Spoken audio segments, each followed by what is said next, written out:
The Swagelok M200 orbital welder is actually the most current version of our Swagelok orbital welding capabilities, which have existed since the 1980s. This is a technology that we've been working on for a long time, we're really familiar with. The M200 was designed with easy use in mind. Setting the equipment up is really straightforward and easy. It runs off standard power outlets out of the wall. Connecting a weld head is as easy as 4 connections. There's a cable for a remote. That's how the M200 actually drives the equipment. A purge connection for OD purge gas, and 2 power connections for the current to actually travel down to the electrode. Once the M200 is plugged in, startup is literally as easy as flipping a switch.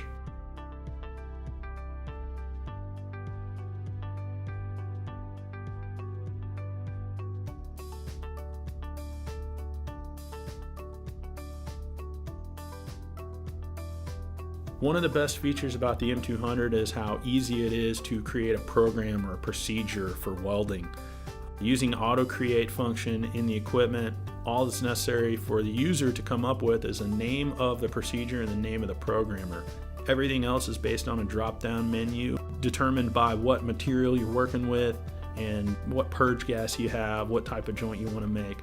So it's really straightforward, really easy for a user to leverage all that Swagelok's learned about orbital welding, because all that knowledge is in the equipment, and auto create makes it really easy to access.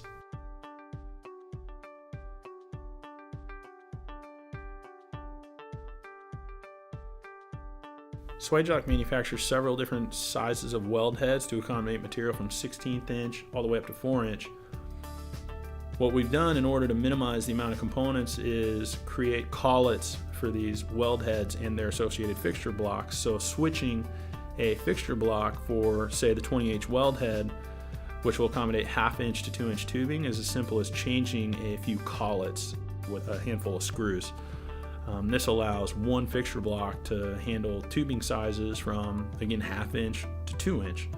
When you're orbital welding, keeping the tube or the joint between the 2 pieces of material supported adequately is extremely important. So this fixturing is easy to use but very robust.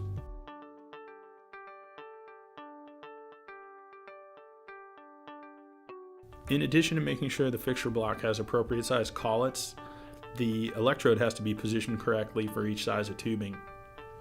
Using the electrode change button, the electrode is moved to a position where the set screws are accessible. When you write a procedure for the M200, it gives you a dimension for a gauge and a part number for an electrode. Really streamlines the process. Using the gauge as a reference, you can ensure that the tip of the electrode is the exact dimension it needs to be away from the surface of the material to create a successful weld.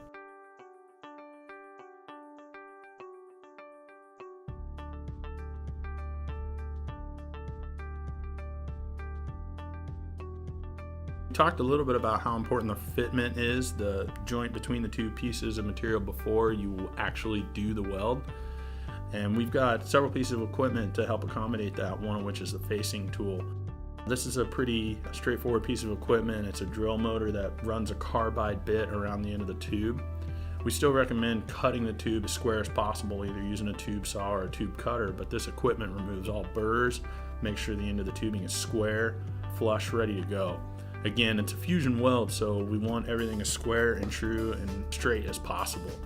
And the electrode is so close to the surface of the material that any burrs or defects sticking up like that can definitely create a sticking point. The electrode can hit those. So smooth, burr-free, well-prepped tubing is really, really important to the orbital welding process. And the Swagelok facing tool makes it really easy.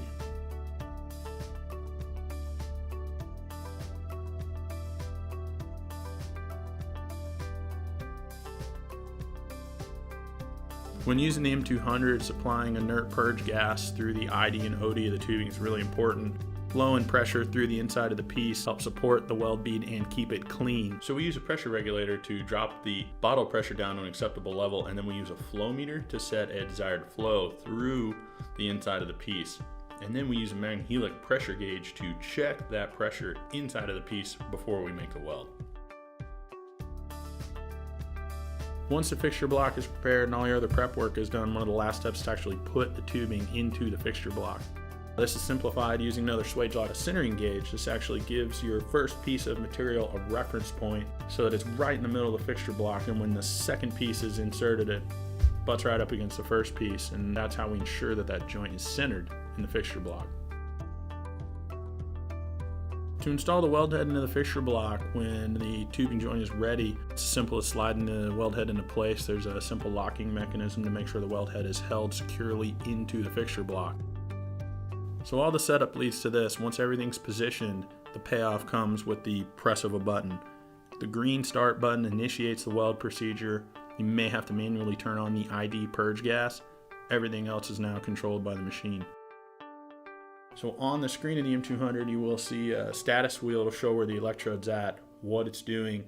If you have tacks on your program, it will start with those. And while you can separate tacks from the weld bead, a common procedure is to do the tacks and then immediately do the weld bead.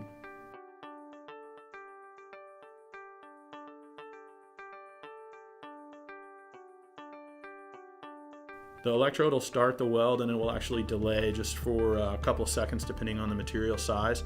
That ensures that we've got full penetration through the material before the electrode and the weld bead start traveling around the material. The status wheel will show you where the electrode's at, what the weld is doing, active weld versus completed weld. If you encounter any issues, it'll note them here on this wheel.